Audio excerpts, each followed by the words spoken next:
What if saying I don't know isn't a weakness, but actually your greatest intellectual superpower? Let's get into it. We've all been there, right? In a meeting, your heart's pounding, pressured to sound smart instantly. But the most resilient minds are totally comfortable with those three words. In psychology, that's a superpower. To get why, we gotta look at how our brains are wired. It all starts with survival. There's this thing called the need for cognitive closure. It's that antsy, urgent feeling to just find an answer.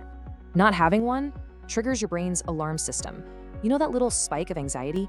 But the strongest people develop a tolerance for ambiguity. They can just sit with the not knowing. Okay, and this is where it gets really interesting, because this leads to a fascinating paradox. You've probably heard of the Dunning-Kruger effect. The most intelligent people, they're the most aware of what they don't know. That's because they see the world for what it is, incredibly complex. There are no simple answers, so their identity isn't fixed. It's not who I am, it's just what I currently think. All right, so how do you practice this yourself?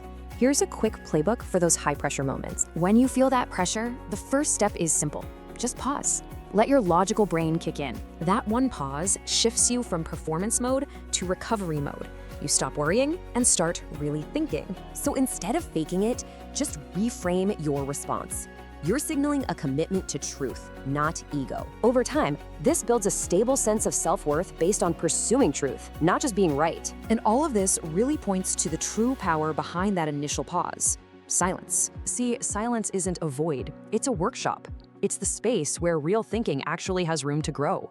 So why does all this matter? Because it completely reframes your relationship with what you know. The big takeaway? Use your mind as a tool to explore, not a cage to defend. Always stay curious.